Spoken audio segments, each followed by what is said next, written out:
Bonjour, chers élèves, vous qui êtes assis devant vos petits écrans. Bonjour, chers parents. Bonjour, chère équipe ORTM. Nous continuons toujours avec les leçons sur la chimie minérale, la chimie des métaux. On avait déjà fait l'aluminium, aujourd'hui nous sommes avec le fer. Le fer est un élément simple qui a une masse atomique de 56 grammes par mol et il est un élément polyvalent.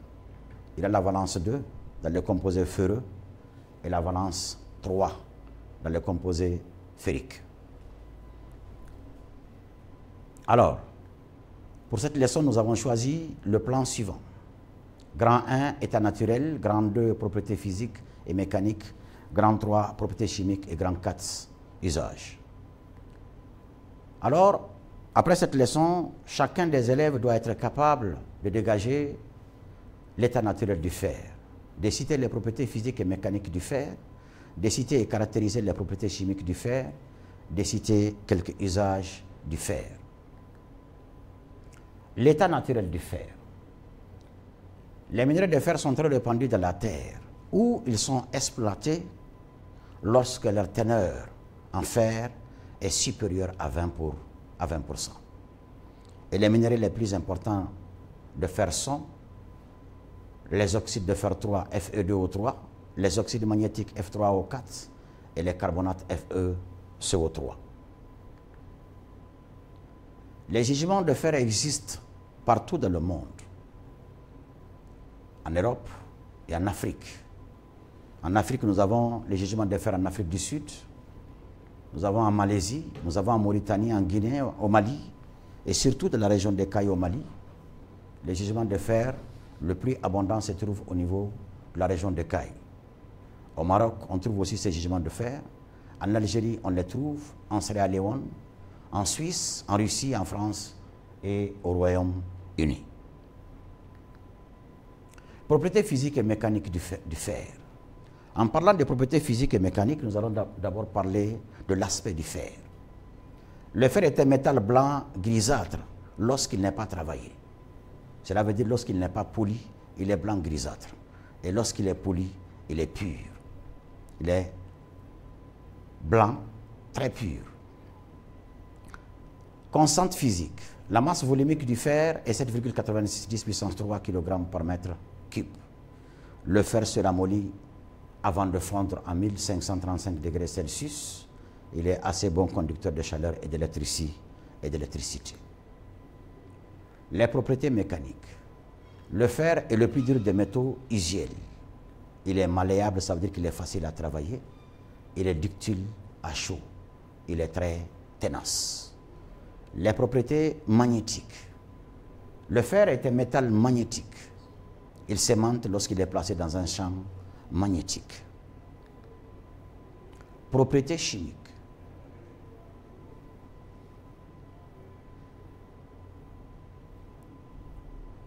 En parlant des propriétés chimiques, nous allons parler d'abord de l'action du dioxygène.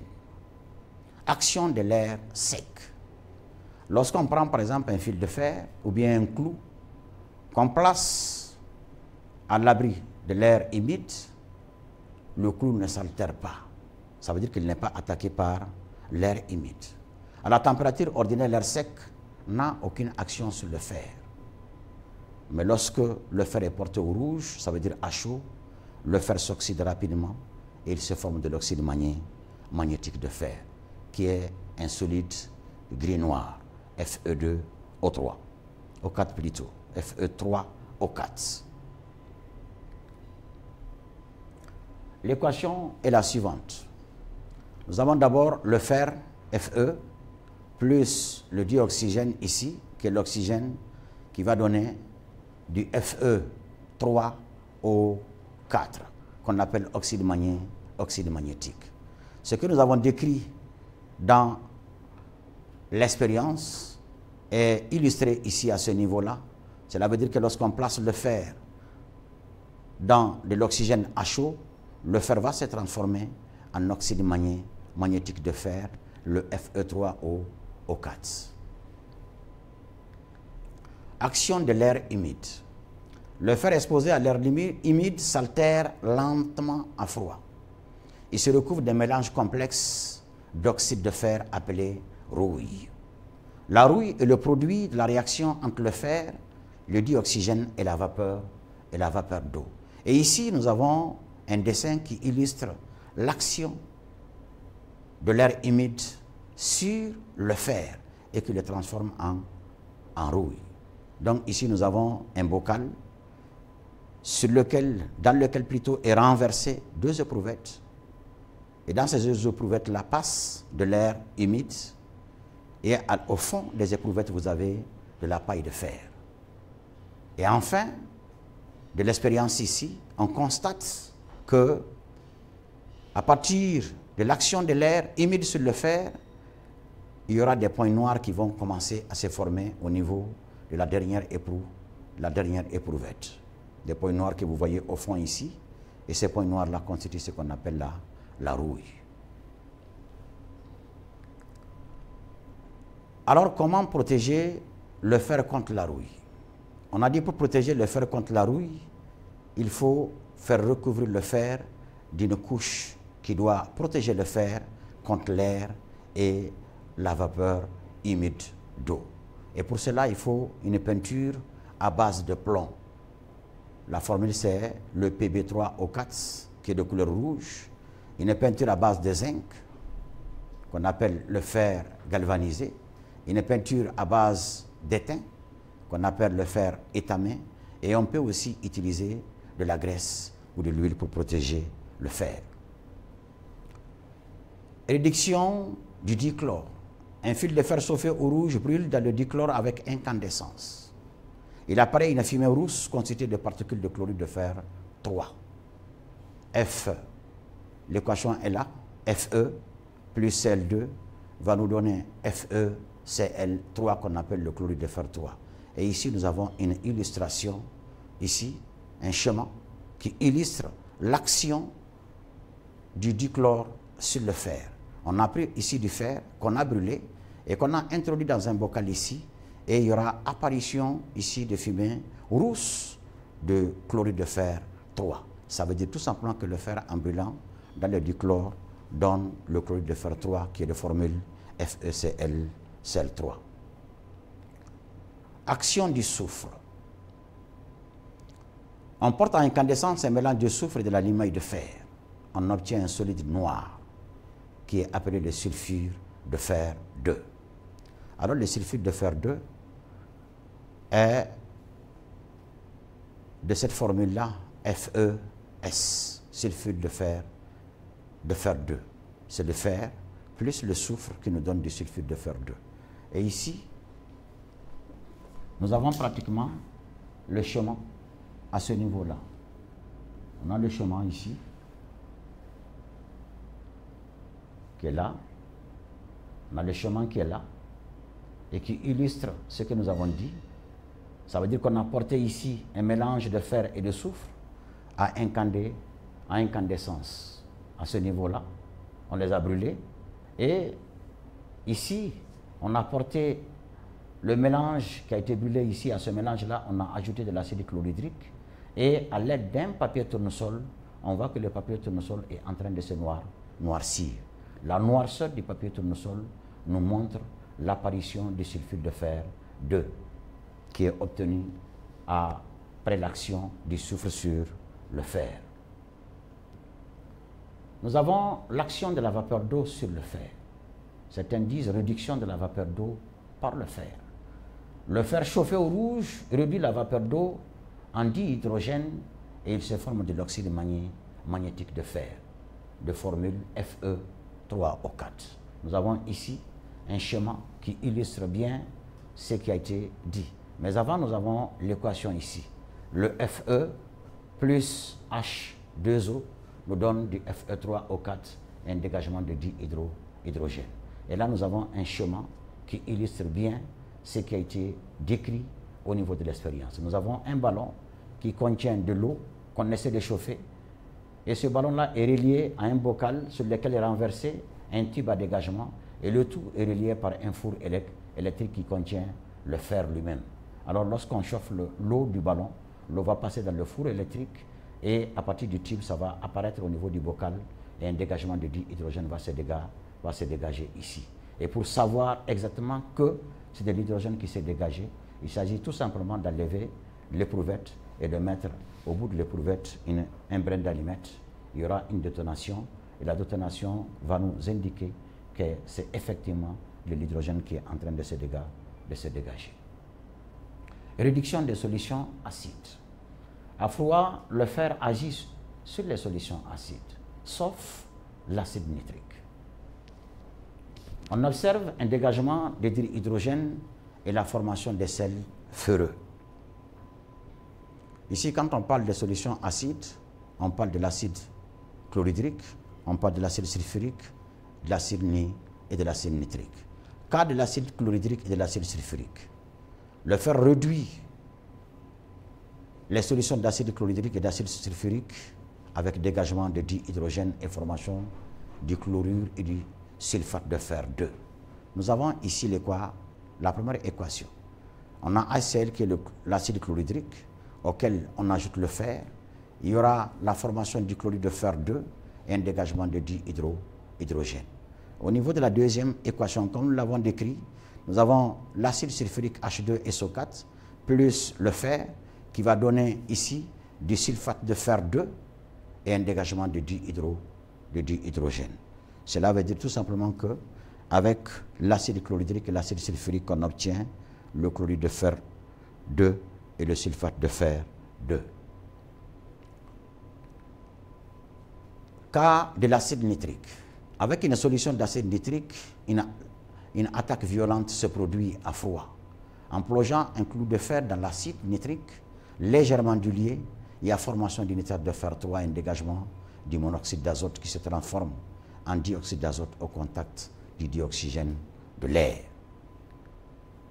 Ici, l'équation que nous allons voir est une équation très complexe. Pourquoi? Parce que l'acide sulfurique, l'acide nitrique plutôt ici, est considéré comme étant un acide oxydant. Alors la réaction d'un acide oxydant avec le fer n'est pas une réaction immédiate. Et pour que cette réaction puisse se faire, il faut obligatoirement que le fer, en tant que métal simple, soit transformé d'abord en oxyde métallique. Et c'est l'oxyde métallique qui va attaquer l'acide nitrique pour que nous puissions obtenir effectivement les produits que nous devons obtenir dans cette réaction. Et c'est pourquoi nous avons d'abord passé par une décomposition de l'acide nitrique. Ici, on a décomposé l'acide nitrique en obtenant d'abord de l'eau, du monoxyde d'azote et de l'oxygène naissant. En fait, la décomposition a été faite pour l'obtention de l'oxygène naissant. Parce que c'est cet oxygène-là qui va encore agir sur le fer, afin que nous puissions avoir de l'oxyde de fer 3 qu'on appelle encore l'oxyde ferrique. Et c'est l'oxyde ferrique qui va agir sur l'acide nitrique pour que nous puissions avoir ici du nitrate de fer 3 et de la vapeur d'eau.